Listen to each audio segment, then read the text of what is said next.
Alright, mate. Yeah, sorry for the late reply. I, I was trying to draw this trend line the same as the way you drew it, and on my chart, it definitely was not lining up as sweet as this. My chart looked the same. If I go into it here, total market cap.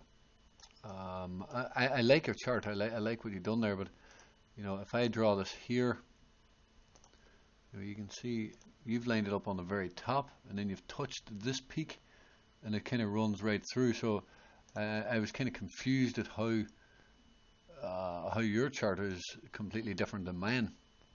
And as you can see here, crypto total market cap, the dollar sign, 1 day crypto cap. Yours is the exact same chart, crypto total market cap, dollar crypto cap. Yeah, so that part confused me, but regardless, this does look, kind of bullish in the near term that it wants to push up. Definitely not. I mean, definitely could be a target of just on a pierce of these moving averages. It's an interesting situation. This is, you can see this is kind of dropping. If we can continue to consolidate here, even, the likelihood is this is going to push up. We're going to get some sort of upward momentum, and this, as you know, well, this is the exact same chart as Bitcoin, right? The two of them are almost identical. If I flick through between them, you can even see the moving averages. Let's just zoom out so we can kind of.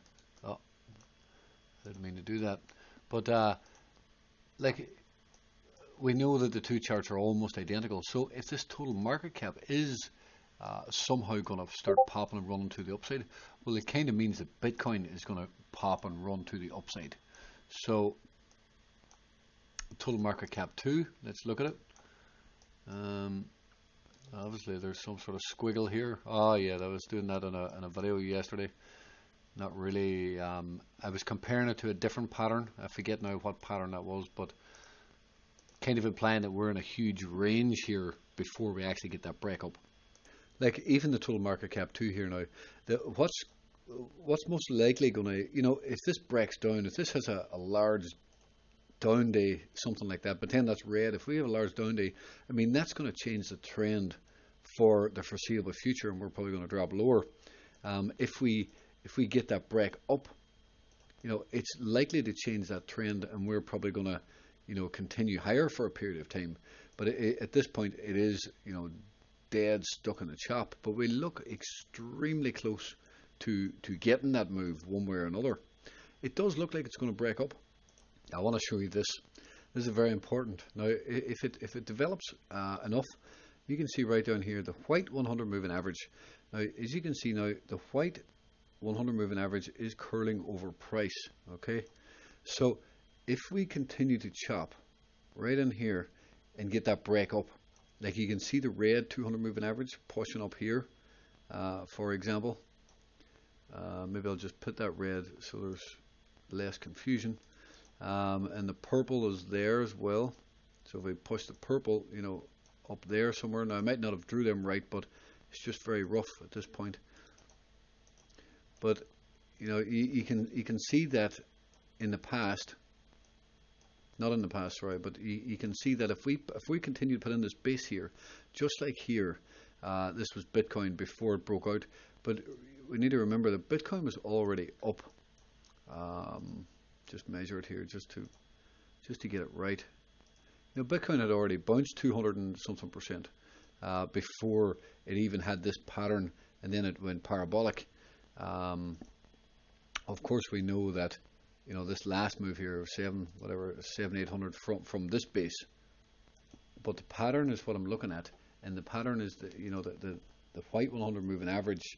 We are now in compression in here. We're kind of sitting in this position, and either we drop out of this, or we break up above it, and then we make a move, a big move. Either direction will make a big move.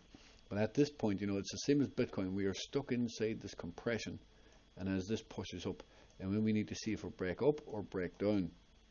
If this pattern forms correctly, and we get a lovely, maybe extended push above that, that can be very bullish, because if there's a long period of time here, it can kind of prove that the bulls are strong and the bulls are holding this up. And then there's only one way above it. And when we get back above these moving averages, then all of a sudden, just like here, then you have all the moving averages above, below price, and the price is above the moving averages, and it allows for an uptrend.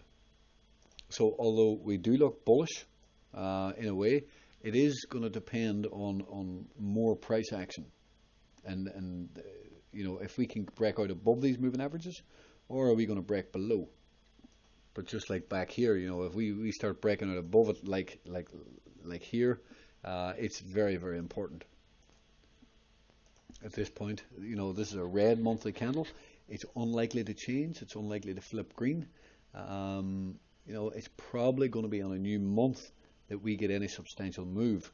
And I say that because a new month is also a new quarter, and we might want to get the retrace back up. If this market is truly bullish, in a real bull market, you only get one red candle usually, and then you will flip bullish again and bounce up. So on a new quarter, if this is a true bull market, this is going to flip green and we're going to bounce again, and the entire market is going to bounce. I don't see any big moves until a new quarter.